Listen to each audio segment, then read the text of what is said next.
നീ അനുഭവിക്കുന്നതെല്ലാം ഞാനും നിങ്ങളും അനുഭവിക്കുന്നത് മുഴുവനും അള്ളാഹ് എഴുതി വെച്ചതാ. എന്ന് എഴുതി വെച്ചു? അള്ളാഹുവിന്റെ പ്രവാചകം പറയുന്ന ഉമ്മയുടെ ഗർഭാശയത്തിൽ കിടന്ന് 3 മാസം പ്രായമായപ്പോ, ഞാനും നിങ്ങളുടെ ഉമ്മയുടെ ഗർഭാശയത്തിൽ കിടന്ന് 3 മാസം പ്രായമായപ്പോ അള്ളാഹു ഒരു മലക്കിനെ പറഞ്ഞു വിടുകയാണ്. ഉമ്മയുടെ ഗർഭാശയത്തിൽ കിടക്കുന്ന ചോരക്കുഞ്ഞായ ഞാനും നിങ്ങളും, അതിനകത്ത് ആ മലക്ക് വന്നിട്ട് എഴുതി വെച്ചു, സിറാജേ, ഇത്ര വയസ്സ് വരെ നീ ദുനിയാവിൽ ജീവിക്കും. നിന്റെ വാപ്പ ഇതാണ്, നിന്റെ ഉമ്മ ഇതാണ്, നിന്റെ ഭാര്യ ഇതാണ്, നിന്റെ മക്കൾ ഇതാണ്. നിനക്ക് വീടുണ്ടോ, പണം കിട്ടുമോ, ജോലി ഉണ്ടാകുമോ, മക്കളുണ്ടാകുമോ, എല്ലാം ഈ മലക്ക് എഴുതി വെക്കുകയാണ്.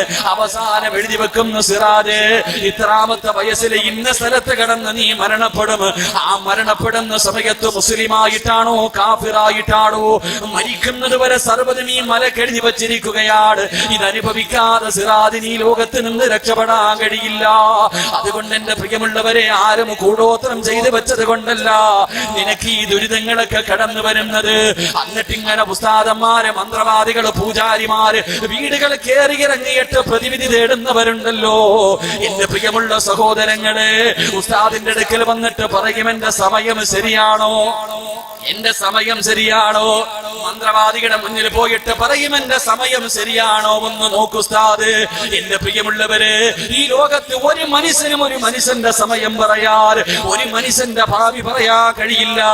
കാരണം അല്ലാഹുവിന്റെ വിശുദ്ധമായ ഖുർആൻ സൂറത്തുൽ ലുഖ്മാൻ, ആ ലുഖ്മാനിന്റെ അവസാനം എടുത്തു നോക്ക്. 5 കാര്യം അല്ലാഹുവല്ലാതെ ലോകത്തൊരാൾക്കും പറയാൻ കഴിയില്ല.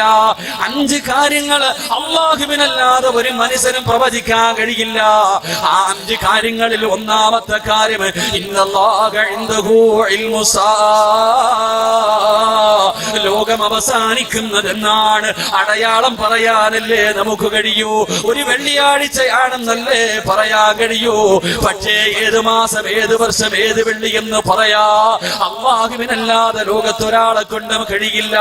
വൈനസിലുൽ ഗൈസ, മഴ എപ്പോഴാണ് പെയ്യുന്നത്, മഴ എപ്പോഴാണ് പെയ്യുന്നത്, പെയ്യാൻ സാധ്യതയുണ്ടെന്ന് പറയാനല്ലാതെ ഇന്ന സമയത്ത് മഴ പെയ്യുമെന്ന് പറയാൻ ഈ പ്രപഞ്ചത്തിൽ ഒരു മന്ത്രവാദിക്കും കഴിയില്ലെന്ന് ഖുർആനാ പറയുന്നത്. വയഅലമു മാ ഫിൽ അർഹാം, ഉമ്മയുടെ ഗർഭാശയത്തിനകത്ത് കിടക്കുന്ന കുഞ്ഞ് ആണാണോ പെണ്ണാണോ, അവന് ജീവനുണ്ടോ, അവന് ചലിക്കുന്നുണ്ടോ, അവന് തിന്നുന്നുണ്ടോ, അവന് കൈകാലുണ്ടോ? എന്റെ പ്രിയമുള്ളവരെ, ഇത് പ്രവചിക്കാൻ 3 മാസം കഴിഞ്ഞാലേ ശാസ്ത്രത്തിന് കഴിയൂ. അതിനു മുമ്പ് പ്രവചിക്കാൻ ഒരാളെ കൊണ്ട് കഴിയില്ല. അല്ലാഹുവിന്റെ ഖുർആൻ പറയുന്നു, വമാ തദ്രീ നഫ്സുൻ മാദാ തക്സിബു ഗദാ. ഒരു മനുഷ്യന്റെ ഭാവി പറയാ, ഒരു മനുഷ്യന്റെ സമയം പറയാ, ഒരു മനുഷ്യന് നാളെ എന്ത് സംഭവിക്കുമെന്ന് പറയാ അല്ലാഹുവിനല്ലാതെ ഒരു മഖ്ലൂക്കിനും കഴിയില്ലെന്ന് വിശുദ്ധമായ ഖുർആനാ പറയുന്നത്. 5ാമതായി പറയുന്നു, വമാ തദ്രീ നഫ്സുൻ ബിഅയ്യി അർദിൻ തമൂത്. ഒരു മനുഷ്യൻ എവിടെ കിടന്നാണ് മരിക്കുന്നത്, എവിടെയാണ് ഖബറടക്കുന്നത്? എന്റെ പ്രിയമുള്ളവരെ, 45 കൊല്ലം അല്ലാഹുവിന്റെ പള്ളിയിൽ ജോലി ചെയ്ത പ്രിയപ്പെട്ട ഉസ്താദിന്റെ ഖബർ എവിടെയാ? എന്റെ പ്രിയമുള്ളവരെ, മാറഞ്ചേരി പരിസരത്തുള്ളവർക്കറിയാ. ആ പള്ളിയുടെ മുന്നിലൂടെ കടന്നുപോയവരാണ്. അതുകൊണ്ട് എന്റെ പ്രിയമുള്ളവരോട് പറയുകയാ, ഒരു മനുഷ്യന്റെ ഭാവി പറയാ, ഒരു മനുഷ്യന് നാളെ എന്ത് സംഭവിക്കുമെന്ന് പറയാറ്, ഒരു മനുഷ്യന്റെ സമയം പറയാറ് ഈ ലോകത്ത് ഒരു മനുഷ്യനെയും കൊണ്ട് കഴിയില്ല. അതുകൊണ്ട് അല്ലാഹു പറയുകയാ, പരിശുദ്ധമായ ഖുർആൻ പറയുകയാണ്, അല്ലാഹു പരീക്ഷണം കൊടുക്കുന്നത് സ്നേഹം കൂടിയത് കൊണ്ടാ. അല്ലാഹുവിന്റെ ഖുർആൻ പറയുന്നു, അല്ലാഹു ഇഷ്ടപ്പെട്ടവർക്ക് അല്ലാഹു 6 പരീക്ഷണങ്ങൾ കൊടുക്കും. അല്ലാഹു ഇഷ്ടപ്പെട്ടവർക്ക് 6 പരീക്ഷണങ്ങൾ കിട്ടൂ. പാതിരാത്രി കിടന്നു വന്ന് എന്റെ പ്രിയമുള്ള മുസ്ലിമീങ്ങളോട്, ഈ പറയുന്ന 6 പരീക്ഷണങ്ങളിൽ ഏതെങ്കിലും ഒരു പരീക്ഷണം നീ അനുഭവിച്ചിട്ടുണ്ടോ? നിന്റെ ഈ ജീവിതത്തിന്റെ ഇടയില് ഈ പറയുന്ന 6 കാര്യങ്ങളിൽ ഏതെങ്കിലും ഒരെണ്ണം ഉണ്ടായിട്ടുണ്ടെങ്കിൽ മനസ്സറിഞ്ഞുകൊണ്ട് പറ, അൽഹംദുലില്ലാഹ്. അല്ലാഹു ഇഷ്ടപ്പെട്ടവർക്ക് അല്ലാഹു 6 പരീക്ഷണം കൊടുക്കുമെന്ന് നബി മുഹമ്മദ് മുസ്തഫ സല്ലല്ലാഹു അലൈഹി വസല്ലം അല്ലാഹുവിന്റെ ഖുർആൻ പറയുന്നു, അല്ലാഹു ഇഷ്ടപ്പെട്ടവർക്ക് അല്ലാഹു 6 പരീക്ഷണം കൊടുക്കുമെന്ന് നബിയുനാ റസൂലുള്ളാഹി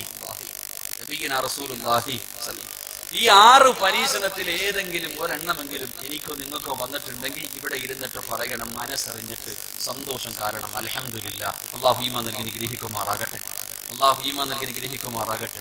ഇൻഷാ അല്ലാഹ് പറയൂലേ മനസ്സറിഞ്ഞിട്ടൊരു അൽഹംദുലില്ലാ പറയണം, പറയൂലേ? പറയാന്ന് നിയത്ത് ചെയ്യുന്നവര് കൈവിട്ടു.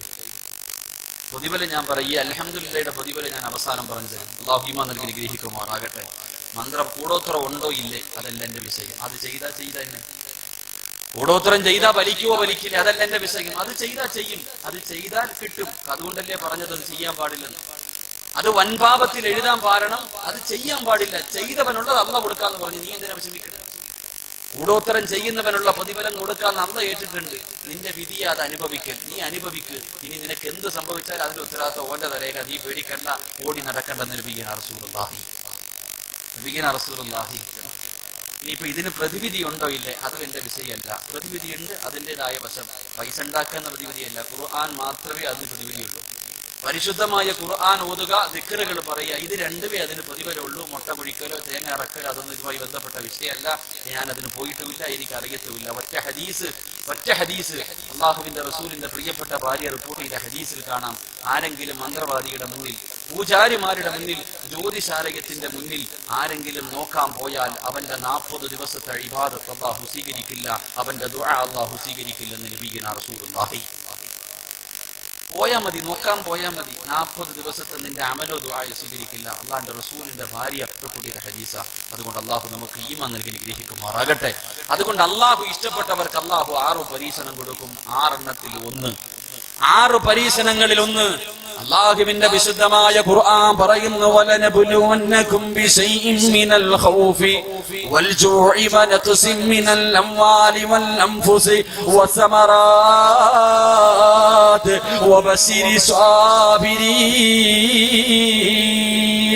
الذين إذا أصابتهم مصيبة قالوا إنا لله وإنا إليه راجعون. അല്ലാഹുവിന്റെ വിശുദ്ധമായ ഖുർആൻ പറയുകയാണ്, അല്ലാഹു ഇഷ്ടപ്പെട്ട അടിമയ്ക്ക് കൊടുക്കുന്ന 6 പരീക്ഷണങ്ങളിൽ ഒന്നാമത്തെ പരീക്ഷണം ഏതെന്നറിയുമോ? അല്ലാഹുവിന്റെ ഖുർആൻ പറയുന്നു, വലനബ്ലുവന്നകും ബിശൈഇൻ മിനൽ ഖൗഫ്. അല്ലാഹു ഭയം കൊടുക്കുകയാണ്. എന്റെ പ്രിയമുള്ളവരെ, ഭയം കൊടുത്തിട്ട് പരീക്ഷിക്കുകയാ. ഈ ലോകത്ത് ഏറ്റവും കൂടുതൽ പേടിച്ച് ജീവിച്ചതാരാ? അല്ലാഹുവിനെ പേടിച്ചല്ല. ഈ ലോകത്ത് ഏറ്റവും കൂടുതൽ നാട്ടുകാരെ ജനങ്ങളെ പേടിച്ച് ജീവിച്ചതാരാ? അത് മഹാനായ നബി മുഹമ്മദ് മുസ്തഫ സല്ലല്ലാഹു അലൈഹി വസല്ലമ തങ്ങള് നബുവത്തിന് ശേഷം 23 വർഷക്കാലം ജീവിച്ചു. ആ 23 വർഷത്തിൽ 13 വർഷക്കാലം ഒരൊറ്റ രാത്രി പോലും അല്ലാഹുവിന്റെ റസൂൽ സമാധാനമായി ഉറങ്ങിയിട്ടില്ല. ശത്രുക്കൾ അത്രയ്ക്ക് പേടിയായിരുന്നു. എങ്ങനെ പേടിക്കാതിരിക്കും? എന്റെ പ്രിയമുള്ളവരെ, തന്റെ അനുചരന്മാരെ കണ്ണിന്റെ മുന്നിലിട്ടല്ലേ തല്ലിച്ചതച്ചത്. മഹാനായ റസൂലുള്ളാഹി സ്വല്ലല്ലാഹു അലൈഹി വസല്ലമ തങ്ങൾ മരുഭൂമിയിലൂടെ പള്ളിയിലേക്ക് നടന്നു പോകുമ്പോ പ്രവാചകൻ നോക്കുമ്പോ മഹാനായ സയ്യിദുനാ ബിലാൽ റളിയല്ലാഹു തആല അൻഹു ശരീരത്തിലെ വസ്ത്രങ്ങൾ മുഴുവനും ഊരി മാറ്റിയിട്ട്, എന്റെ പ്രിയമുള്ളവരെ, ചുട്ടുപടുത്ത് കിടക്കുന്ന മലരാരുണ്യത്തിലെ മലർത്തി കിടത്തിയിട്ട് കരിമ്പാറയെടുത്ത് തന്റെ നെഞ്ചത്ത് വെച്ചിട്ട് ചാട്ടമാറ കൊണ്ട് ബുത്തുബത്തും ശൈബത്തും അല്ലാഹുവേ ബിലാൽ തങ്ങളെ തല്ലിച്ചതയ്ക്കുകയാണ്. വെള്ളത്തിന് വേണ്ടി കിടന്ന് യാചിക്കുകയാ. എന്റെ തൊണ്ട പൊട്ടുന്ന എനിക്ക് ഒരൽപ്പം വെള്ളം തന്നില്ലെങ്കിൽ ഇവിടെ കിടന്ന് തൊണ്ട പൊട്ടിയിട്ട് ഞാൻ മരിച്ചു പോകുമെന്ന് ബിലാൽ തങ്ങൾ കിടന്ന് യാചിക്കുമ്പോ തന്റെ യജമാനൻ ഒട്ടകത്തിന്റെ മൂത്രമെടുത്തു കൊണ്ടുവന്ന് ബിലാൽ തങ്ങളുടെ വായിക്കകത്തേക്ക്, തന്റെ വായിലേക്ക് ഒട്ടകത്തിന്റെ മൂത്രം ഒഴിച്ചു കൊടുക്കുമ്പോ ബിലാൽ തങ്ങളെ വിളിക്കുന്നു, നബിയേ യാ റസൂലല്ലാഹ്, അല്ലാഹുവിന്റെ പ്രവാചകരെ ഒന്ന് രക്ഷിക്കുവോ നബിയേ. അല്ലാഹുവിന്റെ റസൂല് പറഞ്ഞത്, ശരിക്ക് ബിലാലെ, എന്റെ പ്രിയമുള്ളവരെ, ഇതുപോലെയാണ് സഹാബത്തിനെ മുഴുവനും പീഡിപ്പിച്ചത്.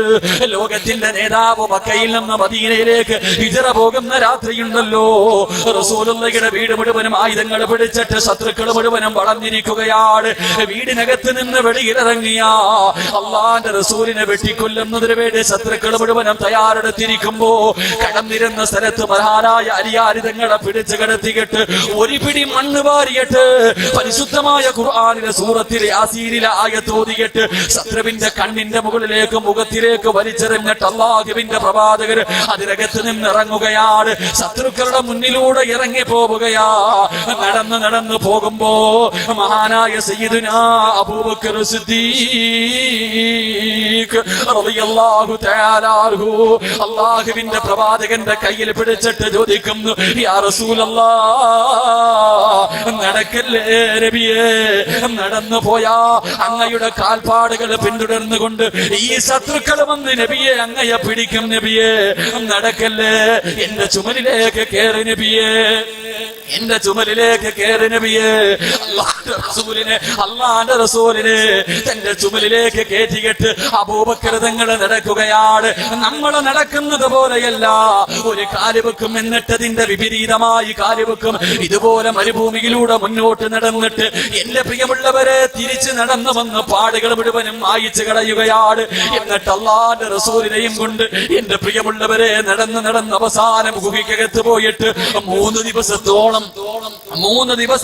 അല്ലാഹുവിന്റെ പ്രവാചകരും അബൂബക്കർ തങ്ങളും ശത്രുക്കളെ പേടിച്ചിട്ട് അതിനകത്ത് കഴിച്ചു കൂട്ടിയെന്ന് ചരിത്രം പഠിപ്പിക്കുമ്പോ എന്റെ പ്രിയമുള്ളവരെ, ഞാനും അതാ കഴിഞ്ഞ ആഴ്ച ആ പർവ്വതത്തിന്റെ മുമ്പിലെത്തി. എന്റെ കൂടെ വന്ന ചെറുപ്പക്കാർ എത്രയോ പേര് 2 മണിക്കൂർ നടന്നിട്ടാണ് അതിന്റെ മുകളിൽ നിന്ന് കയറിയത്.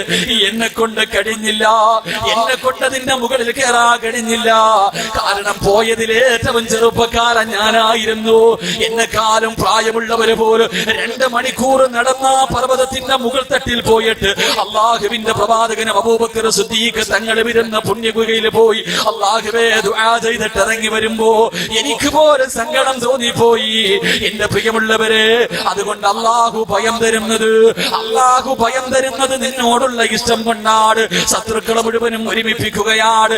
ശത്രുക്കളെ മുഴുവനും ഒറ്റക്കെട്ടായി നമുക്കെതിരെ തിരിയുകയാ. നമ്മുടെ രാജ്യം ആര് ഭരിക്കട്ടെ, ഏതെല്ലാം ശക്തികളെ നമുക്കെതിരെ തിരിഞ്ഞാൽ നമ്മൾ പേടിക്കണ്ട. നമ്മളൊക്കെ യഥാർത്ഥ മുസ്ലിമീങ്ങളാ. അതാ ജനിച്ചപ്പോഴേ ബാങ്ക് വിളിച്ചു, ഇഖാമത്തും കൊടുത്തു കഴിഞ്ഞു. ഇനി എപ്പോഴാണ് ബാങ്കും കൊടുത്തു, ഇഖാമത്ത് കൊടുത്തു, ഇനി കുളിപ്പിച്ച് വെള്ള തുണിയിൽ പൊതിഞ്ഞിട്ട് പള്ളിക്കകത്ത് കൊണ്ടുവെക്കുമ്പോ എപ്പോഴാണ് ഇമാമത്ത് നിൽക്കാൻ ഉസ്താദ് വരുന്നതും കാത്തിരിക്കുന്നവരാ. മരിക്കാൻ പേടിയില്ലാത്തവരാ. ഒരു മുസ്ലിം ഒരിക്കലും മരിക്കാൻ പേടിക്കില്ല. ലോകത്ത് മുസ്ലിം അല്ലാതെ ഒരാളും അല്ലാഹുവിനോട് ഒരു നല്ല മരണം തരണേ എന്ന് ലോകത്തൊരു മനുഷ്യനും ദുആ ചെയ്യില്ല. നട റോഡിൽ കിടന്ന് ശത്രുവിന്റെ വെട്ടുകൊണ്ട് ഇഞ്ചിഞ്ചായി വെട്ടി മുറിച്ചിട്ട് നട റോഡിൽ കിടന്ന് മരിച്ചാൽ ആ വെട്ടുന്നവന്റെ മുഖത്ത് നോക്കിയിട്ട് പുഞ്ചിരിച്ചുകൊണ്ട് ലാ ഇലാഹ ഇല്ലല്ലാഹ് എന്ന് പറഞ്ഞിട്ട് മരിക്കാൻ കൊതിക്കുന്നവരാണ്. അതുകൊണ്ട് നമ്മൾ ആരെയും ഭയപ്പെടണ്ട. അതുകൊണ്ട് ശത്രുക്കൾ മുഴുവനും ഒരുമിക്കട്ടെ, അയൽവാസികൾ മുഴുവനും ഒറ്റക്കെട്ടാകട്ടെ, നാട്ടുകാർ മുഴുവനും നിന്നെ ഒറ്റപ്പെടുത്തട്ടെ. ഏത് പ്രതിസന്ധി വന്നാല് തളരല്ലേ സഹോദരാ. എന്റെ പ്രിയമുള്ള പെങ്ങള്, ചെയ്യാത്ത തെറ്റിന്റെ പേരിൽ നാട്ടുകാർ മുഴുവനും നിന്നെ കളിയാക്കട്ടെ, പരിഹസിക്കട്ടെ, നാണം കെടുത്തട്ടെ. ആത്മഹത്യ ചെയ്യല്ലേ പെങ്ങള്, നിന്നെ കൊണ്ട് കഴിയില്ല പെങ്ങള്. ഒരു യഥാർത്ഥ വിശ്വാസിയെ കൊണ്ട് ആത്മഹത്യ ചെയ്യാൻ കഴിയില്ല. മക്കളൊക്കെ പരീക്ഷ എഴുതിയിട്ട് കാത്തിരിക്കുകയാണ്. SLCയുടെ റിസൾട്ട് വരുമ്പോ ഒരു വലിയ വിജയത്തിന് വേണ്ടി കാത്തിരിക്കുന്നവരാ. അതാ അർഹിച്ച വിജയം കിട്ടിയില്ലെങ്കിൽ പിന്നെ ഒരു തുണ്ട് കയറെടുത്തിട്ട് പാലിൽ കെട്ടിയിട്ട് തൂങ്ങിച്ചാവാ തയ്യാറെടുക്കുന്ന എന്റെ പ്രിയമുള്ള യുവത്വത്തോട്, നരമ്പ് മുറിക്കുന്ന എന്റെ പ്രിയമുള്ളവരോട്, എത്ര വലിയ വേദനയുണ്ടായാൽ ഏത് പ്രതിസന്ധിയിലും പിടിച്ചു നിൽക്കാനുള്ള ഒരു ദിക്ർ ഞാൻ പറഞ്ഞു തരാ. എന്റെ പ്രിയമുള്ളവരെ, ആരൊക്കെ ഒറ്റപ്പെടുത്തിയാലും അല്ലാഹു ഒറ്റപ്പെടുത്തൂല. നിന്നെ സൃഷ്ടിച്ചത് റബ്ബാ. നിന്റെ കാലിലൊരു മുള്ളു കൊള്ളുന്നത് പോലും അല്ലാഹു സഹിക്കില്ല. നിന്റെ ഉമ്മയ്ക്കല്ല നിന്നോട് സ്നേഹം കൂടുതൽ, നിന്റെ വാപ്പയ്ക്കല്ല, നിന്റെ കൂടെ കിടന്ന ഭർത്താവിനല്ല, നിന്റെ വയറ്റിൽ 9 മാസം കിടന്ന നിന്റെ മക്കൾക്കല്ല. നിങ്ങളെ ഏറ്റവും കൂടുതൽ സ്നേഹം അല്ലാഹുവിനാണ്. ആ അല്ലാഹു ഒരിക്കലും നിന്നെ കൈവിടൂല. അതുകൊണ്ട് പ്രതിസന്ധികളെ പിടിച്ചു നിൽക്കാനുള്ള ഒരു ദിക്ർ ഞാൻ പറഞ്ഞു തരാ. മഹാനായ അഷ്റഫുൽ ഖൽഖ് നബി മുഹമ്മദ് മുസ്തഫ സല്ലല്ലാഹു അലൈഹി വസല്ലമ തങ്ങളുടെ പ്രിയപ്പെട്ട ഭാര്യയാണ് ആയിഷ ബീബി റളിയല്ലാഹു തആല അൻഹ. അല്ലാഹുവിന്റെ റസൂലിന്റെ ഭാര്യമാരിൽ വയസ്സ് കുറഞ്ഞവളാണ് ആയിഷ ബീബി. ആയിഷ ബീബി റളിയല്ലാഹു തആല അൻഹയെ കുറിച്ച് അതാ മുനാഫിക്കീങ്ങൾ പറഞ്ഞു പരത്തുകയാണ്. ആയിഷ ബീബി വ്യഭിചരിച്ചു. സൗബാ റളിയല്ലാഹു തആല അൻഹ ഒരു ചെറുപ്പക്കാരനായ സഹാബിയാണ്. ഈ സഹാബിയുമായി ചേർത്ത് വെച്ചിട്ട് പറയാൻ തുടങ്ങുകയാ. ഇന്നല്ല തുടങ്ങിയത്, 1400 വർഷങ്ങൾക്ക് മുമ്പ് അല്ലാഹുവിന്റെ റസൂലിന്റെ ഭാര്യയെ പോലും വെറുതെ വിടാത്ത ഒരു സമുദായം ഉണ്ടായിരുന്നു. അല്ലാഹുവിന്റെ റസൂലിന്റെ ഭാര്യമാരെ പോലും അവർ വെറുതെ വിട്ടില്ല. അല്ലാഹുവിന്റെ റസൂലിന്റെ ഭാര്യ ആയിഷ ബീബി വ്യഭിചരിച്ചെന്ന് പറഞ്ഞു പരത്തുകയാ. സഹാബത്ത് മുഴുവനും വിശ്വസിച്ചു. അല്ലാഹുവിന്റെ റസൂലിന്റെ സഹാബത്ത് മുഴുവനും വിശ്വസിക്കുകയാണ്. അവസാനം അവിടെയും ഇവിടെയും നിന്നിട്ട് സഹാബത്ത് പറയാൻ തുടങ്ങി. അല്ലാഹുവിന്റെ റസൂലിനെ കേട്ട് കേട്ട് സഹിക്കാൻ കഴിഞ്ഞില്ല. തന്റെ ഭാര്യയെ കുറിച്ച് അപവാദം പറയുന്നത് കേട്ടപ്പോ പ്രവാചകന്റെ കണ്ണ് നിറഞ്ഞു പോയി. അല്ലാഹുവിന്റെ റസൂല് വീട്ടിലേക്ക് വന്നിട്ട് പറയുന്നു, ആയിഷ, കുറച്ചു ദിവസം നിന്റെ വീട്ടിലേക്ക് പോയി നിൽക്ക ആയിഷ, കുറച്ചു ദിവസം നിന്റെ വീട്ടിലേക്ക് പോയി നിൽക്ക ആയിഷ. ആയിഷ ബീവിയുടെ ഹൃദയം പൊട്ടുകയാണ്.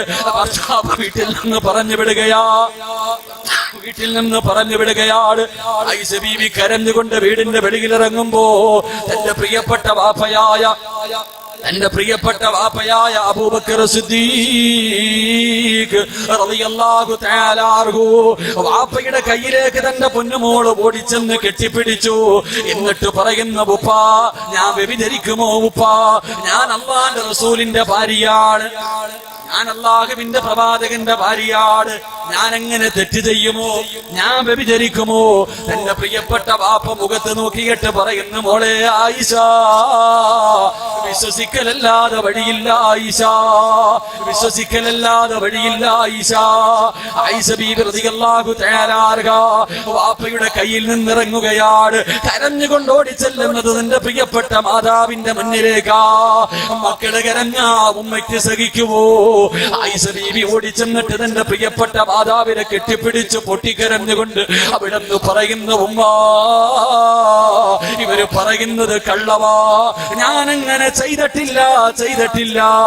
ആയിഷ ബീവി തന്റെ പ്രിയപ്പെട്ട മാതാവിനോട് പറയുമ്പോൾ 9.5 മാസക്കാല വയറ്റിൽ ചുമന്നുകൊണ്ട് നടന്ന് മരണവേദനയുടെ വേദനയും നൊന്ത് പ്രസവിച്ച തന്റെ പ്രിയപ്പെട്ട മാതാവ് ആയിഷ ബീവിയുടെ മുഖത്ത് നോക്കിയിട്ട് പറയുന്നു, മോളെ ആയിഷ, തെളിവുകൾ മുഴുവനും നിനക്ക് എതിരാണ്, വിശ്വസിക്കലല്ലാതെ വഴിയില്ല.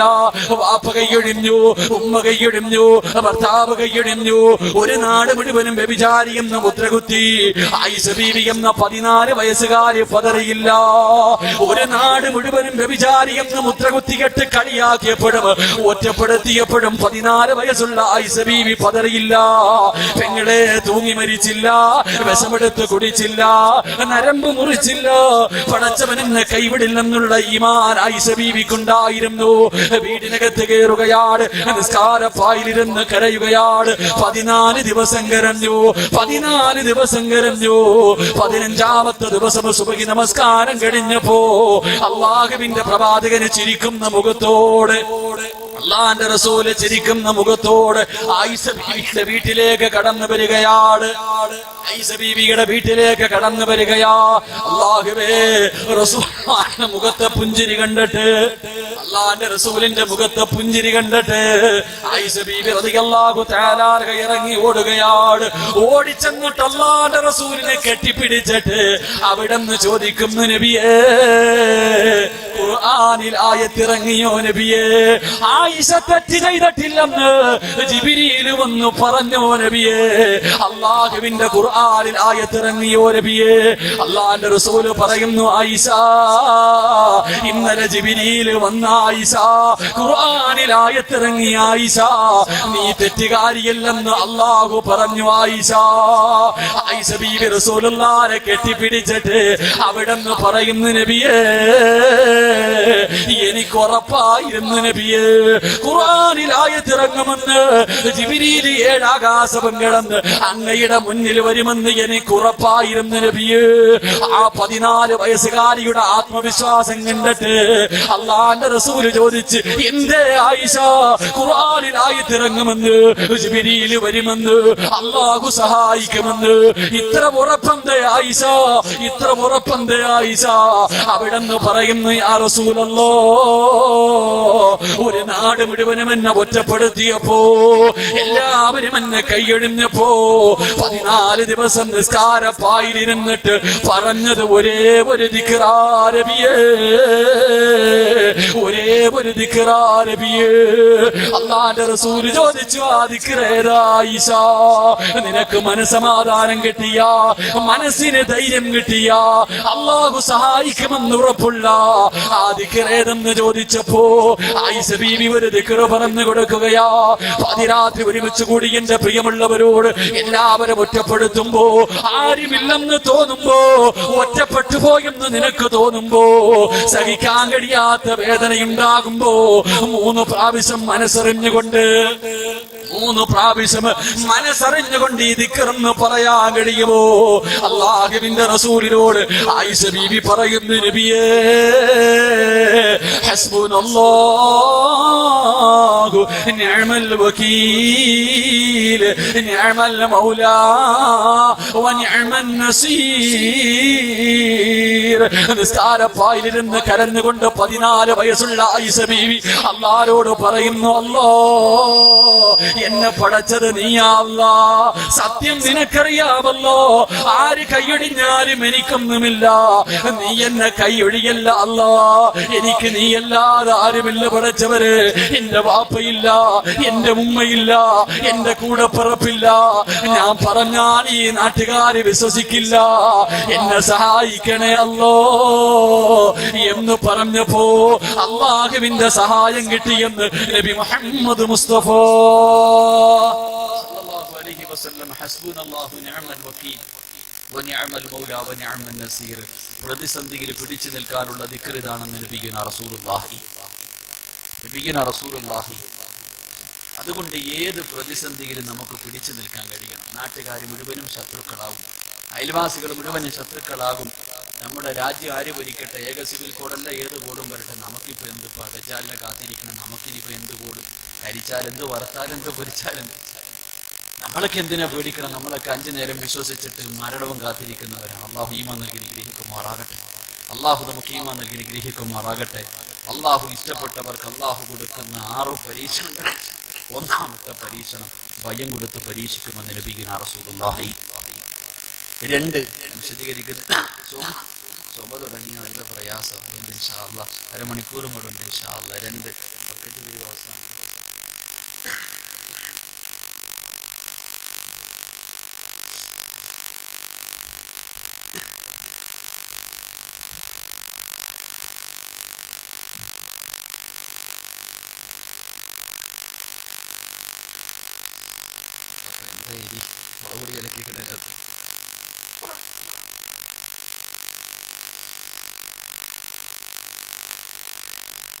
അള്ളാഹു നമുക്ക് ഈമാൻ നൽകി നിഗ്രഹിക്കുമാറാണ്.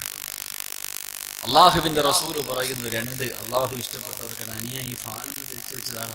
എനിക്ക് തെറ്റാറുണ്ട്. അള്ളാഹു പരലോകത്ത് നിന്ന് ഉയർക്കുന്നവരെ തൊട്ട് കാക്കുമാറാകട്ടെ. പരമച്ചന്മാരെ അള്ളാഹു നിങ്ങളെയും കാക്കുമാറാകട്ടെ. പരലോകത്ത് നിന്ന് ഉയർക്കാന്ന് വെച്ചാൽ വല്ലാത്ത വിയർപ്പല്ലേ.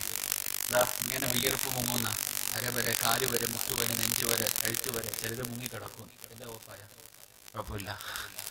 എന്ത് പറ്റി? കറണ്ട് പോയ എവിടെയോ? പതുക്കെ അൽഹംദുലില്ലാഹ്. 6 അടി മണ്ണിന്റെ ഓർമ്മ എല്ലാവർക്കും വേണം കേട്ടാ. ഖബറിനകത്ത് കിടക്കുമ്പോൾ ഇതുപോലെ ലൈറ്റ് കത്തണം. അള്ളാഹു നിനക്ക് നിഗ്രഹിക്കുമാറാകട്ടെ. അള്ളാഹു നമ്മുടെ 6 അടി മണ്ണ് പ്രകാശിപ്പിച്ചു തരുമാറാകട്ടെ. ഇപ്പോഴാണ് വയത് ഖബറിനകത്തിരുന്ന് വയത് പറയണ വരുന്നത്. 2 അതെങ്ങനെ നടക്കട്ടെ? മൈക്ക് ഓഫ് ആയില്ല, ലൈറ്റല്ലേ ഓഫ് ആയില്ല. 2 അള്ളാഹുവിന്റെ പരിശുദ്ധമായ ഖുർആൻ പറയുകയാണ്, 2 അള്ളാഹു ഇഷ്ടപ്പെട്ടവർക്ക് അള്ളാഹു കൊടുക്കുന്ന 6 പരീക്ഷണങ്ങൾ. 2ാമത്തെ പരീക്ഷണം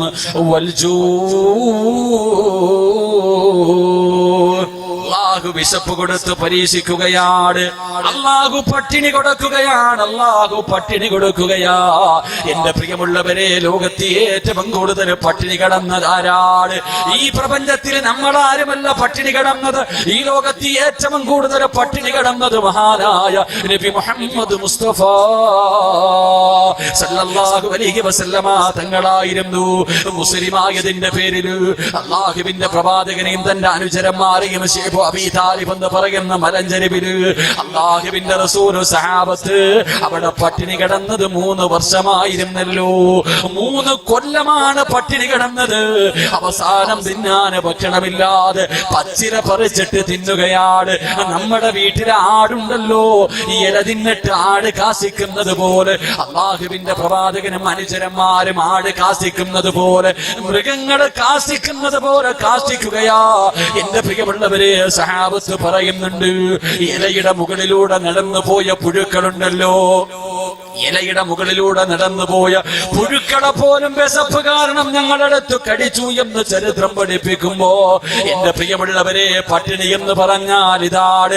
ഇത് അല്ലാഹുവിന്റെ റസൂല് ഇസ്ലാമിന്റെ പ്രബോധനം തുടങ്ങിയ കാലത്താണെങ്കിൽ റസൂലുള്ള വഫാത്താകുന്ന 63-ാമത്തെ വയസ്സിലാ. 63-ാമത്തെ വയസ്സിൽ ലോകത്തോട് വിട പറയുന്ന പ്രവാചകര് റബീഉൽ അവ്വൽ 12-നാണ് വിട പറഞ്ഞത്. ആ വിട പറയുന്നതിന്റെ 11-ാമത്തെ ദിവസമുണ്ടല്ലോ, റബീഉൽ അവ്വൽ 11 വഫാത്താകുന്നതിന്റെ തലേ ദിവസം വൈകുന്നേര സമയമായി വീടിനകത്ത് വിളക്ക് കത്തിക്കുന്നില്ല. അള്ളാഹുവിന്റെ പ്രവാചകന്റെ വീടിനകത്ത് വിളക്ക് കത്തിക്കുന്നില്ല. അള്ളാന്റെ റസൂല് രോഗം പിടിച്ച് കിടക്കുകയാണ്. അവിടുന്ന് ചോദിക്കുന്നു, ആയിഷ, എന്തേ വിളക്ക് കത്തിക്കാത്തത്? ആയിഷ ബീബി മാറി നിന്ന് കരയുകയാണ്.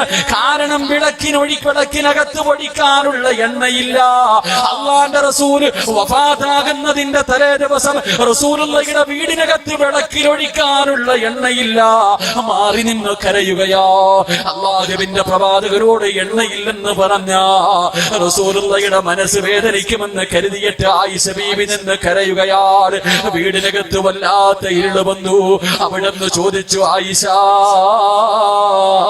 എന്തേ വിളക്ക് കത്തിക്കാത്തത്? എന്തേ വിളക്ക് കത്തിക്കാത്തത്? റസൂലുള്ളാഹിയുടെ കയ്യിൽ പിടിച്ചിട്ട് കരഞ്ഞുകൊണ്ട് ആയിഷ ബീബി പറയുന്നു, യാ റസൂലല്ലാഹ്, എണ്ണയില്ല നബിയേ, വിളക്കിലൊടിക്കാനുള്ള എണ്ണയില്ല നബിയേ. അല്ലാഹുവിന്റെ റസൂല് അവിടെ കിടന്ന് ചിരിക്കുന്ന മുഖത്തോട് അവിടെന്ന് പറയുന്നു, അൽഹംദുലില്ലാഹ്, തന്റെ വീടിനകത്ത് വിളക്കിനകത്ത് ഒഴിക്കാനുള്ള എണ്ണ പോലും ഇല്ലെന്ന് പറയുമ്പോ, എന്റെ പ്രിയമുള്ളവരെ, അല്ലാഹുവിന്റെ റസൂല് പറയുന്നത് അൽഹംദുലില്ലാഹ്, അത്രയ്ക്ക് പട്ടിണിയായിരുന്നു. അല്ലാഹുവിന്റെ റസൂലിന്റെ വീടിനകത്തേക്ക്, ആയിഷ ബീവിയുടെ വീടിനകത്തേക്ക് ഒരു ദിവസം അല്ലാഹുവിന്റെ റസൂല് കടന്നു വന്നിട്ട് അവിടുന്ന് പറയുന്നു, ആയിഷ, വിശക്കുന്നു ആയിഷ, ഭക്ഷണം കഴിച്ചിട്ട് ദിവസങ്ങളായിഷ, എനിക്ക് എന്തെങ്കിലും ഒന്ന് തിന്നാ തരുവോ ആയിഷ? ആയിഷ ബീവി നിന്ന് കരയുകയാണ്. ആയിഷ ബീവി നിന്ന് കരയുകയാണ്. അല്ലാഹുവിന്റെ റസൂലിന് മനസ്സിലായി വീടിനകത്തൊന്നുമില്ലെന്ന് മനസ്സിലായി. റസൂലുള്ള ചോദിക്കു, കുടിക്കാനെങ്കിലും ഇത്തിരി വെള്ളം തരുമോ ആയിഷ? കുടിക്കാനെങ്കിലും ഇത്തിരി വെള്ളം തരുമോ? ആയിഷ ബീവി പൊട്ടിക്കരയുകയാണ്. കുടിക്കാൻ വെള്ളം പോലുമില്ലാത്ത ഒരു വീടിനെ കുറിച്ചൊന്ന് ചിന്തിക്കുക നിങ്ങള്. ഏതെങ്കിലും ഒരു വീട്ടിൽ കുടിക്കാൻ പച്ചവെള്ളമില്ലാത്ത വീടുണ്ടാകുമോ പൊന്നുമോള്? ആയിഷ ബീവി കരയുന്നത് കണ്ടപ്പോ അല്ലാഹുവിന്റെ റസൂല് തന്റെ പ്രിയപ്പെട്ട ഭാര്യയെ കെട്ടിപ്പിടിച്ചിട്ട് അവിടെന്ന് പറയുന്നു, കരയല്ലേ ആയിഷ, ഇന്ന് ഞാൻ നോമ്പ് പിടിച്ചു കൊള്ളാം ആയിഷ. ആയിഷ ബീവി പറയുകയാണ്, ലൗകാന ഇന്ധനാദുഹിനന്, എന്റെ വീട്ടിലെങ്ങാണം വിളക്കിനകത്ത് ഒഴിക്കുന്ന എണ്ണയുണ്ടായിരുന്നെങ്കിൽ, വിളക്കിനകത്തൊഴിക്കുന്ന എണ്ണയുണ്ടല്ലോ, അതെങ്ങാണം എന്റെ വീടിനകത്തുണ്ടായിരുന്നെങ്കിൽ വിശപ്പ് കാരണം ഞാനതെടുത്ത് കുടിക്കുമായിരുന്നു സഹാബാ. കുടിക്കാറ് പച്ചവെള്ളം പോലും ഇല്ലാത്ത വീടിനെ കുറിച്ചൊന്ന് ചിന്തിക്കട്. അള്ളാഹുവിന്റെ പ്രവാചകനുണ്ടല്ലോ. എന്റെ പ്രിയമുള്ളവരെ, റസൂലുള്ളാഹിന്റെ കുടുംബത്തിന്റെ അവസ്ഥ എന്തെന്നറിയുമോ? ഒരു നേരം പോലും പട്ടിണി കിടക്കാൻ കഴിവില്ലാത്തവരല്ലേ നമ്മള്. പട്ടിണിയെ കുറിച്ച് എല്ലാവരും പറയും, റസൂലുള്ളാഹിയും സഹാബത്തും വയറ്റത്ത് കല്ല് വെച്ച് കെട്ടിക്കെട്ട് നടന്നെന്ന് പറഞ്ഞോ. നമ്മുടെ മക്കള് ചോദിക്കും, കല്ല് കെട്ടി വെച്ചാ വിശപ്പ് മാറുമോ? ഇത്രക്കൊക്കെ പട്ടിണി ഉണ്ടാകുമോ? എന്റെ പ്രിയമുള്ളവരെ, പട്ടിണി എന്ന് പറഞ്ഞാൽ എന്തെന്നറിയുമോ? അല്ലാഹുവിന്റെ റസൂൽ ഒരു ദിവസം പള്ളിയിലേക്ക് നടന്നു വരികയോ. തന്റെ പ്രിയപ്പെട്ട പൊന്നുമോള് ഫാത്തിമ ബീബി റളിയല്ലാഹു തആല അൻഹയുടെ വീടിന്റെ മുന്നിലൂടെ റസൂലുള്ളാഹി പള്ളിയിലേക്ക് നടന്നു വരുമ്പോ ഫാത്തിമയുടെ വീടിനകത്ത് വല്ലാത്ത കരച്ചലാട്. ഹസൻ ഹുസൈൻ റളിയല്ലാഹു തആല അൻഹുമാ രണ്ടുപേരും വീടിനകത്ത് കിടന്ന് വല്ലാത്ത കരച്ചലാട്. റസൂലുള്ളാഹി വീട്ടിലേക്ക് കയറിയിട്ട് അവിടെന്ന് പറയുന്നു, മോളെ ഫാത്തിമ, മക്കൾക്ക് പാല് കൊടുക്ക് പൊന്നുമോള്, മക്കൾക്ക് പാല് കൊടുക്ക് പൊന്നുമോള്. പാല് കിട്ടാതെ രണ്ട് മക്കളും കിടന്ന് കരയുകയാണ്. അള്ളാഹുവിന്റെ പ്രവാചകന് പള്ളിയിൽ വന്ന് നിസ്കാരം കഴിഞ്ഞു. സഹാബത്തിനോട് നസീഹത്ത് നടത്തുകയാ. അപ്പോഴും വീടിനകത്ത് വല്ലാത്ത കരച്ചലാ. റസൂലുള്ളാഹി വിളിച്ചു പറഞ്ഞു, ഫാത്തിമ, മക്കൾക്ക് പാല് കൊടുക്ക് ഫാത്തിമ. കരച്ചല് തീരുന്നില്ല. മൂന്നാമതും വിളിച്ചു പറഞ്ഞു, കരച്ചില് തീരുന്നില്ല. റസൂലുള്ളാഹിന് ദേഷ്യം തോന്നി. പെട്ടെന്ന് സഹാബത്തിന്റെ ഇടയിൽ നിന്നിറങ്ങിയിട്ട് വീട്ടിലേക്ക് കടന്നു ചെല്ലുകയാ. എന്നിട്ട് ചോദിക്കുന്നു, ഫാത്തിമ, ഇത്ര കരുണയില്ലാതെ പോയോ ഫാത്തിമ? നിന്റെ പൊന്നു മക്കൾ കിടന്ന് വിശന്ന് കരയുമ്പോ ഒന്ന് പാല് കൊടുക്കാനുള്ള മനസ്സ് പോലും നിനക്കില്ലാതെ പോയോ? ആയിതാ ഫാത്തിമ ബീബി റളിയല്ലാഹു തആല രണ്ട് കൈയും ഇങ്ങനെ മുഖത്ത് പൊത്തിപ്പിടിച്ചിട്ടിരുന്ന് കരയുകയാണ്. തന്റെ കരളിന്റെ കഷ്ടമായ പൊന്നുമോള് കരയുന്നത് കണ്ടപ്പോ കാരുണ്യത്തിന്റെ പ്രവാചകനെ സഹിക്കാൻ കഴിഞ്ഞില്ല. അടുത്ത് ചെന്നിട്ട് തന്റെ പൊന്നുമോളുടെ തലയിൽ കൈവച്ചിട്ട് അവിടുന്ന് ചോദിക്കുന്നു, ഫാത്തിമ, എന്റെ പൊന്നുമോളെ കരയുന്നത്? ഇത് സീരിയലിന്റെ കഥയല്ല, ഏതെങ്കിലും ഒരു സിനിമയുടെ കഥയല്ല. അല്ലാഹുവിന്റെ റസൂലിന്റെ പൊന്നുമോളുടെ വീടിന്റെ അവസ്ഥയാ. എന്റെ ഫാത്തിമ, മക്കൾക്ക് പാല് കൊടുക്കാത്തതുണ്ട് ഫാത്തിമ. ഫാത്തിമ ബീവി കരഞ്ഞുകൊണ്ട് പറയുന്നു, വാപ്പാ, ഭക്ഷണം കഴിച്ചിട്ട് ദിവസങ്ങളായുപ്പാ, ഭക്ഷണം കഴിച്ചിട്ട് ദിവസങ്ങളായുപ്പാ. എന്റെ മക്കൾക്ക് ഞാൻ പാല് കൊടുക്കുമ്പോ എന്റെ മാറിടത്തിലൂടെ പാലിന് പകരം രക്തം വരുന്നു വാപ്പാ. അല്ലാഹുവേ, പട്ടിണി കിടന്ന് പച്ചവെള്ളം കുടിച്ചിട്ട് അവസാനം അതുമില്ലാതെ പടച്ചവരെ പാല് പറ്റിയിട്ട് മാറിടത്തിലൂടെ രക്തമൊലിപ്പിച്ചുകൊണ്ട് പൊന്നുമോടൊരു വാപ്പയോട് പറയുമ്പോ റസൂലുള്ളാഹിന്റെ കണ്ണ് നിറയുകയാ. രണ്ട് പിഞ്ചമക്കൾ പട്ടിണി കിടന്ന് കരയുന്നു. തന്റെ പൊന്നുമോള് മാറിടത്തിലൂടെ രക്തമൊലിപ്പിച്ചു കൊണ്ടിരിക്കുകയാ. അല്ലാഹുവിന്റെ റസൂലിന്റെ താടിരോമം നിരയ്ക്കാൻ തുടങ്ങി, കണ്ണുനീരൊലിക്കാൻ തുടങ്ങി. വീടിനകത്ത് നിന്നിറങ്ങുകയാ. ഒരു വാപ്പയാണല്ലോ റസൂലുള്ളാഹി വീടിനകത്ത് നിന്നിറങ്ങുകയാണ്. മരുഭൂമിയിലൂടെ നടക്കുകയാണ്. ഒരുപാട് ദൂരം നടന്നു. അവസാനം ഒരു അറാബിയുടെ ഈന്തപ്പന തോട്ടത്തിലേക്ക് കടന്നു ചെല്ലുകയാണ്. അറാബിക്കറിയില്ല ഈ വരുന്നത് ലോകത്തിന്റെ നേതാവാണെന്ന് ആ മനുഷ്യനറിയില്ല. അത്രയും ദൂരം അല്ലാഹുവിന്റെ റസൂല് കരഞ്ഞുകൊണ്ട് നടക്കുകയാണ്. അറാബിയോട് ചോദിച്ചു, എനിക്കെന്തെങ്കിലും ഒരു ജോലി തരുവോ, എനിക്കെന്തെങ്കിലും ഒരു ജോലി തരുവോ? അറാബി പറയുകയാ, ഈ കാണുന്ന കിണറ്റിൽ നിന്ന് ഒരു തൊട്ടി വെള്ളം കോരിയിട്ട് എന്റെ ഈന്തപ്പന മരങ്ങള് നനച്ചാ 3 കാരക്ക ഞാൻ കൂലി തരാ. ഒരു തൊട്ടി വെള്ളത്തിന് പകരം 3 കാരക്ക തരാ. അല്ലാഹുവിന്റെ റസൂലിന് വല്ലാത്ത സന്തോഷമായി. തൊട്ടിയും കയറുമെടുത്തുകൊണ്ട് കിണറ്റിന്റെ ചുവട്ടിലേക്ക് കടന്നു ചെന്നിട്ട് അല്ലാഹുവിന്റെ റസൂല് വെള്ളം കോരുകയാണ്. വെള്ളം കോരിയിട്ട് ഈന്തപ്പന മരങ്ങള് നനയ്ക്കുകയാണ്. 3 തൊട്ടി വെള്ളം കോരി 4ാമത് വെള്ളം കോരാ. തൊട്ടിയെടുത്ത് കിണറ്റിലേക്കിടുമ്പോ സുബ്ഹാനല്ലാഹ്, കയറടിഞ്ഞിട്ട് തൊട്ടി കിണറ്റിൽ വീണുപോയി. കയറടിഞ്ഞിട്ട് തൊട്ടി കിണറ്റിൽ വീണുപോയി. അറാബിക്ക് ദേഷ്യം തോന്നി. തൊട്ടി കിണറ്റിലിട്ട ദേഷ്യം കാരണം ആ മനുഷ്യൻ അല്ലാഹുവിന്റെ റസൂലിന്റെ മുഖത്തടിക്കുകയാ. ലോകത്തിന്റെ നേതാവിന്റെ മുഖത്തെ കാഞ്ഞടിച്ചു. റസൂലുള്ള മിണ്ടിയില്ല, പ്രവാചകന് ദേഷ്യപ്പെട്ടില്ല. കിണറ്റിന്റെ ചുവട്ടിൽ നിന്നിട്ട് കിണറ്റിനകത്ത് വീണുപോയ തൊട്ടിയെടുക്കുകയാണ്. കിണറ്റിനകത്ത് വീണുപോയ തൊട്ടിയെടുക്കുകയാ.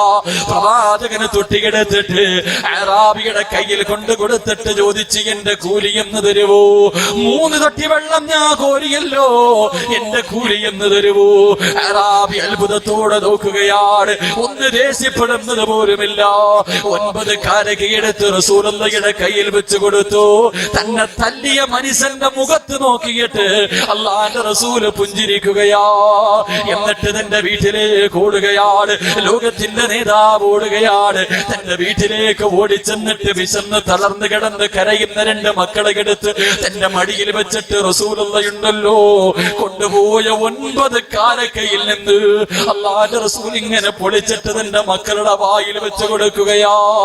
എന്റെ പ്രിയമുള്ളവരെ,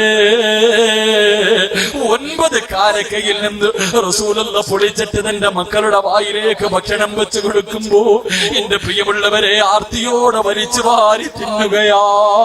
മക്കള് 3-4 കഴിച്ചു. പിന്നെ ഉള്ളതാകെ 3 കാരക്കയാ. മാരണത്തിലൂടെ രക്തമൊലിപ്പിച്ചു കൊണ്ടിരിക്കുന്ന പൊന്നുമോള് ചേർത്ത് പിടിച്ചിട്ട് കയ്യിൽ കൊടുക്കുന്ന ഫാത്തിമ, കഴിക്കുമോളെ, കഴിക്കുമോളെ. റസൂലുള്ളാഹി തലകുനിച്ച് വെച്ചിരിക്കുകയാ. കാരണം തല്ലിയതിന്റെ പാട് മുഖത്ത് കിടക്കുന്നുണ്ട്. തന്റെ പൊന്നുമോള് കാണണ്ടെന്ന് കരുതിയിട്ട് അല്ലാഹുവിന്റെ റസൂൽ ഇങ്ങനെ തലതാട്ടി പിടിക്കുമ്പോ ഫാത്തിമ ഉപ്പാന്റെ മുഖം ഇങ്ങനെ ഉയർത്തിയിട്ട് അവിടെന്ന് ചോദിക്കുന്നു, വാപ്പാ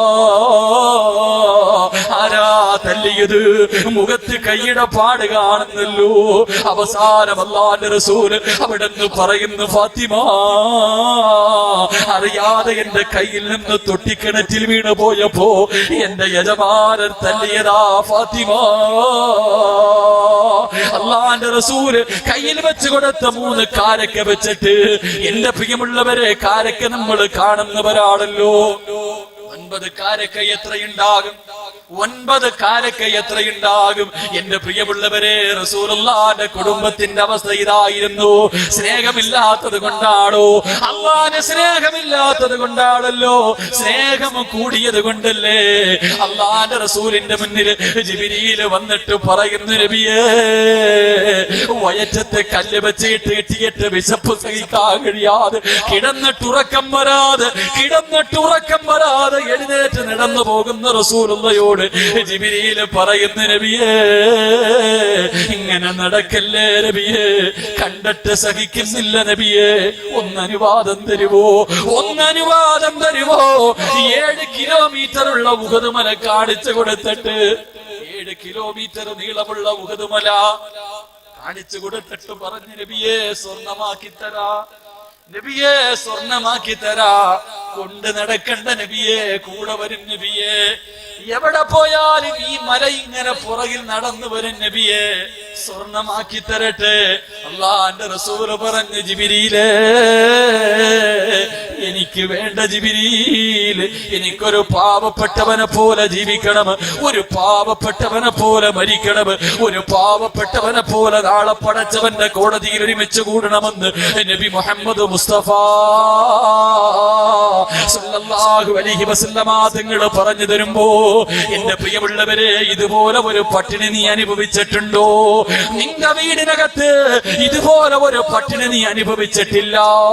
ഇതിന്റെ 4-1 പോലും നമ്മൾ അനുഭവിച്ചിട്ടില്ല. അല്ലാഹു അങ്ങനെ ഒരു പരീക്ഷണം തന്നിട്ടുണ്ടെങ്കിൽ ഈ സ്വർഗത്തിലിരുന്ന് പറഞ്ഞു, അൽഹംദുലില്ലാഹ്, മറക്കാതെ റബ്ബിനെ നന്ദി രേഖപ്പെടുത്തട്. അതുകൊണ്ട് പരിശുദ്ധമായ ഖുർആൻ പറയുകയാണ്, അല്ലാഹു ഇഷ്ടപ്പെട്ട അടിമകൾക്ക് അല്ലാഹു കൊടുക്കുന്ന 6 പരീക്ഷണങ്ങളിൽ 2ാമത്തെ പരീക്ഷണം വലിച്ചു. അല്ലാഹു വിശപ്പ് കൊടുത്ത് പരീക്ഷിക്കുമെന്ന് നബി മുഹമ്മദ് മുസ്തഫ സല്ലല്ലാഹു അലൈഹി വസല്ലം. അല്ലാഹു ഈമാൻ നൽകി അനുഗ്രഹിക്കുമാറാകട്ടെ. എന്റെ പ്രിയമുള്ളവരെ, നമുക്കൊക്കെ പട്ടിണി പട്ടിണി എന്ന് പറയാനേ അറിയൂ, അനുഭവിച്ചിട്ടില്ല. അള്ളാഹു ഈമാൻ നൽകി അനുഗ്രഹിക്കുമാറാകട്ടെ. അള്ളാഹു ഈമാൻ നൽകി അനുഗ്രഹിക്കുമാറാകട്ടെ. അള്ളാഹു ഇഷ്ടപ്പെട്ടവർക്ക് അള്ളാഹു കൊടുക്കുന്ന മൂന്നാമത്തെ സമയമായപ്പോ നിർത്താറായ 11 മണിക്ക് നിർത്താന്ന് പറഞ്ഞ് ഇപ്പൊ ഇൻഷാ അല്ലാഹ് 50 എന്ത് വേണം, എന്ത് വേണം? ദുആ ചെയ്യാം,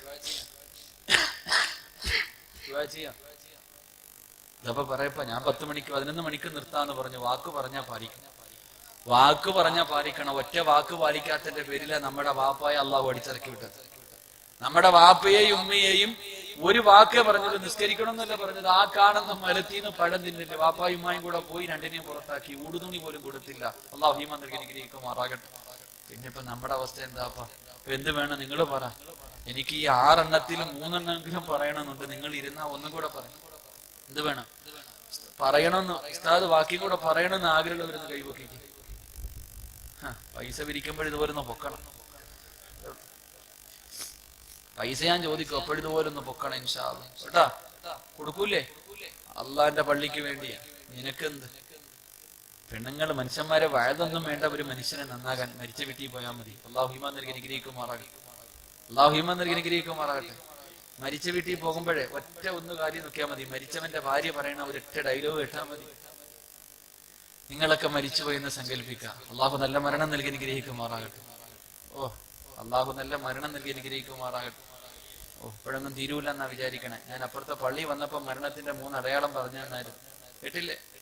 3 അടയാളം. ഒരു മനുഷ്യന്റെ മരണം എത്തിയെന്ന് മനസ്സിലാക്കാൻ പറ്റുന്ന 3 അടയാളം. നിന്റെ താടിയിലെയോ തലയിലെയോ, നിന്റെ താടിയിലെയോ തലയിലെയോ ഒരു രോമമെങ്കിലും നരച്ചിട്ടുണ്ടെങ്കിൽ നിന്നെ മരണം അടുത്തു എന്ന് നബിയിന റസൂലുള്ളാഹി. നബിയിന റസൂലുള്ളാഹി. നരക്ക, മുടിയും താടിയൊക്കെ നരക്ക മരണത്തിന്റെ അടയാളമാണ്. അപ്പൊ പലതും നരച്ചു കഴിഞ്ഞ് തയ്യാറെടുത്തോ. അള്ളാഹു നല്ല മരണം നൽകി അനുഗ്രഹിക്കുമാറാകട്ടെ. നമ്മുടെ ഭാര്യ, നീ മരിച്ച് വീടിനകത്ത് വെള്ള തുണിയിൽ പുതച്ചിങ്ങനെ കടത്തിയിരിക്കാം. നിങ്ങളെ പറയണ്ട, എന്നെ പറയാം. ഇപ്പൊ ഞാൻ മരിച്ചു കിടക്കാം. ഞാനിപ്പോ ഇങ്ങനെ വഴുത് പറഞ്ഞുകൊണ്ടിരിക്കുമ്പോ അങ്ങനെ മരിച്ചുപോയി. അള്ളാഹു നല്ല മരണം നൽകി അനുഗ്രഹിക്കുമാറാകട്ടെ. നിങ്ങൾക്ക് എന്തേ മനുഷ്യ പേടി? എനിക്ക് പേടിയൊന്നുമില്ല. അള്ളാഹു നല്ല മരണം നൽകി അനുഗ്രഹിക്കുമാറാകട്ടെ. നിങ്ങളെല്ലാരും കൂടെ ചേർന്ന് ഒരു ആംബുലൻസ് വിളിച്ച് എന്റെ വീട്ടിൽ കൊണ്ടുപോകും. വീട്ടിൽ കൊണ്ടുപോകും. നാളെ വീട്ടിൽ ഭയങ്കര തിരക്കാ. എന്റെ വീട്ടിൽ വലിയ തിരക്കാ. എന്നെ കാണാൻ വരെയില്ല എല്ലാരും. അർച്ചനെ അപ്പൊ ഇങ്ങനെ വീട്ടിൽ എന്റെ ഉമ്മ നിന്ന് കരയണു, കൂടപ്പുറപ്പ് കരയണ, എല്ലാരും കരയാ. അവസാനം ഇങ്ങനെ കുളിപ്പിച്ച് കിടത്തുമ്പോ എന്റെ ഭാര്യ സുമയ്യ, അള്ളാ, എന്റെ മോനെ ഇങ്ങനെ കെട്ടിപ്പിടിച്ചിരുന്ന് കരയാ. കരയുമ്പോ ഇവള് പറയണൊരു വാക്കുണ്ട്. എന്താ പറയാ? ഞാൻ എന്റെ കാര്യം പറയാം, നിങ്ങൾ നിങ്ങളുടെ ഭാര്യമാരെ ചിന്തിച്ചാൽ മതി. എന്താ പറയാ? പെണ്ണുങ്ങളെ കുറ്റപ്പെടുത്തല്ല, കുറ്റപ്പെടുത്തല്ല. എന്താ പറയാ? അള്ളാഹു, ഇനി എന്റെ മക്കൾക്ക് ആരാ അള്ളാഹ് ഉള്ളത്? ഓളപ്പോഴും ഓളുടെ കാര്യം നോക്കണേ. ഇനി എനിക്ക് എന്റെ മക്കൾക്ക് ഇന്ന് വരെ ഈ മനുഷ്യനെ തിന്നാൻ തന്ന ഇങ്ങാര് പോയല്ലോ അള്ളാഹ്, ഇനി ആരാ ഉള്ളത്? അള്ളാഹു ഈമാൻ നൽകി അനുഗ്രഹിക്കുമാറാകട്ടെ.